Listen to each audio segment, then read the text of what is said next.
حضرت ربیعہ بن عبید دیلی رضی اللہ عنہ نے فرمایا، میں تم لوگوں کو یہ کہتے ہوئے بہت سنتا ہوں کہ قریش رسول اللہ صلی اللہ علیہ وسلم کو گالیاں دیا کرتے تھے اور تکلیف پہنچایا کرتے تھے۔ میں ان واقعات کا کثرت سے دیکھنے والا ہوں۔ حضور صلی اللہ علیہ وسلم کا گھر ابو لہب اور عقبہ بن ابی معیط کے گھر کے درمیان تھا۔ جب آپ اپنے گھر واپس آتے تو دروازے پر اوجھڑی اور خون اور گندگی پاتے۔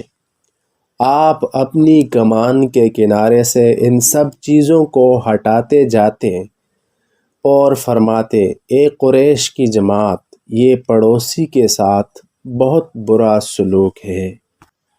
حضرت عروہ رضی اللہ عنہ فرماتے ہیں کہ حضور صلی اللہ علیہ وسلم کی زوجہ محترمہ حضرت عائشہ رضی اللہ عنہا نے ان سے بیان فرمایا کہ انہوں نے حضور صلی اللہ علیہ وسلم سے پوچھا کہ جنگ احد کے دن سے بھی زیادہ سخت دن آپ پر کوئی آیا ہے؟ آپ نے فرمایا کہ مجھے تمہاری قوم کی طرف سے بہت زیادہ تکلیفیں اٹھانی پڑیں، اور ان کی طرف سے مجھے سب سے زیادہ تکلیف عقبہ یعنی طائف کے دن اٹھانی پڑی۔ میں نے اہل طائف کے سردار ابن عبد یا لیل بن عبد کلال کے سامنے اپنے کو پیش کیا، یعنی کہ مجھ پر ایمان لاؤ اور میری نصرت کرو اور مجھے اپنے ہاتھ ٹھہرا کر دعوت کا کام آزادی سے کرنے دو، لیکن اس نے میری بات نہ مانی۔ میں طائف سے بڑا غمگین اور پریشان ہو کر اپنے راستہ پر واپس چل پڑا۔ میں یوں ہی غمگین اور پریشان چلتا رہا۔ قرن ثعالب مقام پر پہنچ کر میرے اس غم اور پریشانی میں کچھ کمی آئی تو میں نے اپنا سر اٹھایا تو دیکھا کہ ایک بادل مجھ پر سایہ کیے ہوئے ہے۔ میں نے غور سے دیکھا تو اس میں حضرت جبرائیل علیہ السلام تھے۔ انہوں نے مجھے آواز دی اور کہا کہ اللہ تعالیٰ نے آپ کی قوم کی وہ گفتگو جو آپ سے ہوئی سنی اور ان کے جوابات سنے، اور ایک فرشتہ کو جس کے متعلق پہاڑوں کی خدمت ہے آپ کے پاس بھیجا ہے کہ آپ ان کفار کے بارے میں جو چاہیں اسے حکم دیں۔ اس کے بعد پہاڑوں کے فرشتے نے مجھے آواز دے کر سلام کیا اور عرض کیا، اے محمد، آپ نے جو حضرت جبرائیل علیہ السلام سے سنا ہے وہ بالکل ٹھیک ہے۔ آپ کیا چاہتے ہیں؟ اگر آپ ارشاد فرما دیں تو میں مکہ کے دونوں پہاڑوں ابو قبیس اور احمر کو ان پر ملا دوں، جس سے یہ سب درمیان میں کچل جائیں۔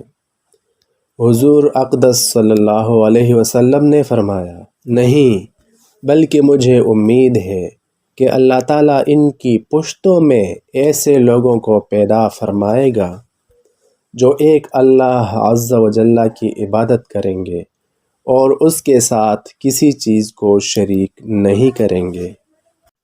حضرت ابن شہاب بیان کرتے ہیں کہ جب ابو طالب کا انتقال ہوا تو حضور صلی اللہ علیہ وسلم یہ امید لے کر طائف تشریف لے گئے کہ وہاں والے آپ کو اپنے ہاں ٹھہرا لیں گے۔ چنانچہ آپ قبیلہ ثقیف کے 3 آدمیوں کے پاس تشریف لے گئے جو اس قبیلہ کے سردار تھے اور آپس میں بھائی تھے، اور ان کے نام عبد یا لیل اور حبیب اور مسعود تھے۔ یہ عمر کے بیٹے تھے۔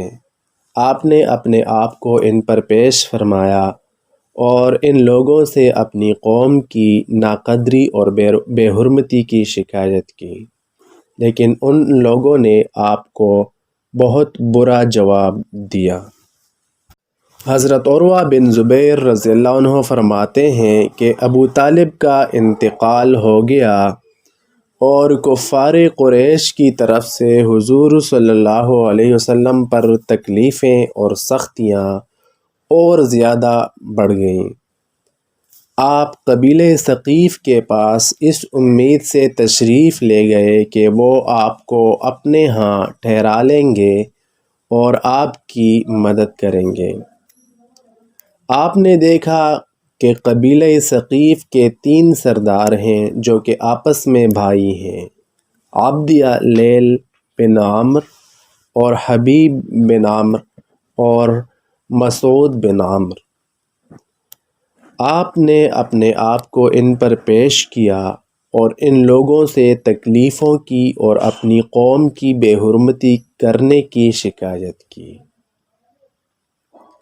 ان میں سے ایک نے کہا کہ اگر اللہ تعالیٰ نے آپ کو کچھ دے کر بھیجا ہو تو میں کعبہ کے پردوں کی چوری کروں، یعنی اللہ تعالیٰ نے آپ کو کچھ دے کر نہیں بھیجا۔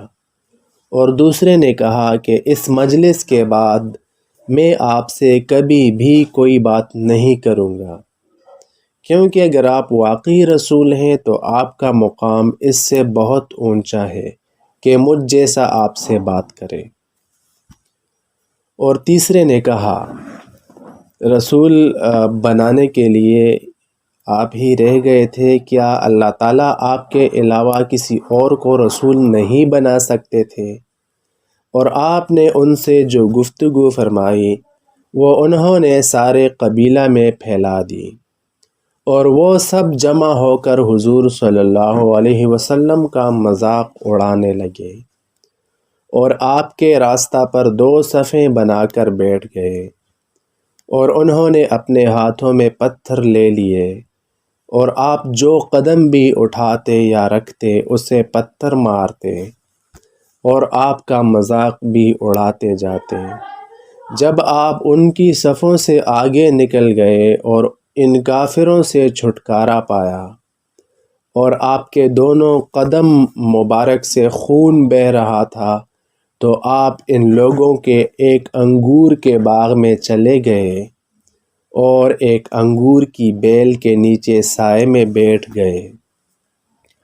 آپ بہت غمگین، رنجیدہ اور دکھی اور تکلیف زدہ تھے، اور آپ کے دونوں قدموں سے خون بہہ رہا تھا۔ اسی باغ میں عتبہ بن ربیعہ اور شیبہ بن ربیعہ کافر بھی تھے۔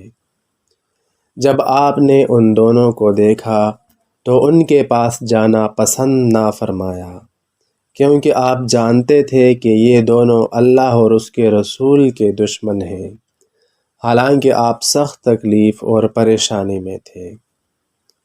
ان دونوں نے اپنے غلام عداس کو انگور دے کر حضور صلی اللہ علیہ وسلم کی خدمت میں بھیجا۔ وہ عیسائی تھے اور نینوی کے رہنے والے تھے۔ عداس نے آ کر حضور صلی اللہ علیہ وسلم کے سامنے انگور رکھ دیے۔ حضور صلی اللہ علیہ وسلم نے انگور کھانے کے لیے بسم اللہ پڑھی۔ اس سے عداس کو بڑا تعجب ہوا۔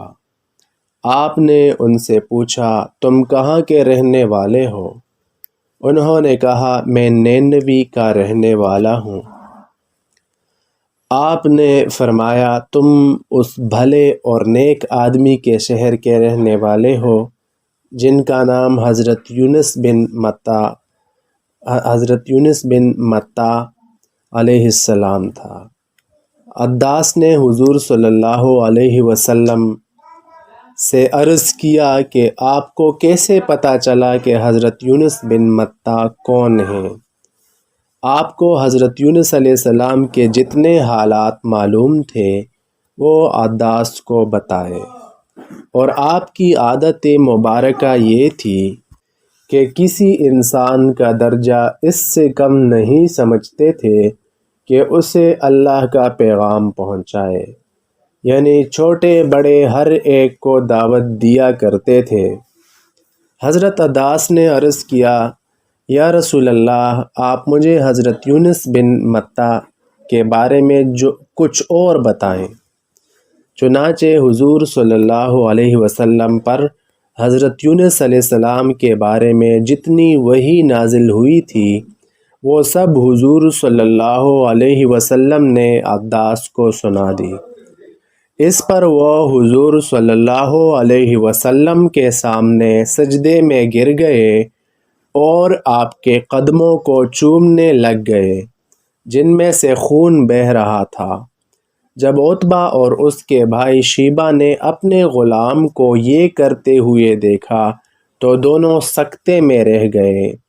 جب حضرت عباس رضی اللہ عنہ ان دونوں کے پاس واپس آئے تو ان دونوں نے ان سے کہا، تم کو کیا ہوا کہ تم نے محمد علیہ السلام کو سجدہ بھی کیا اور ان کے قدموں کو بھی چوما، اور ہم نے تم کو ہم میں سے کسی کے ساتھ ایسا کرتے ہوئے نہیں دیکھا۔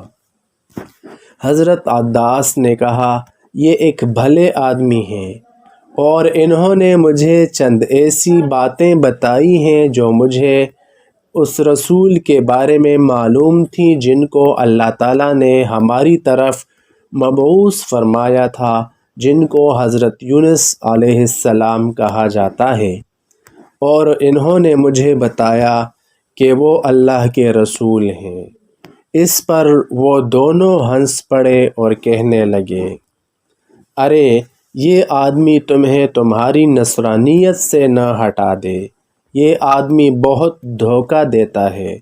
پھر حضور صلی اللہ علیہ وسلم مکہ واپس تشریف لے آئے۔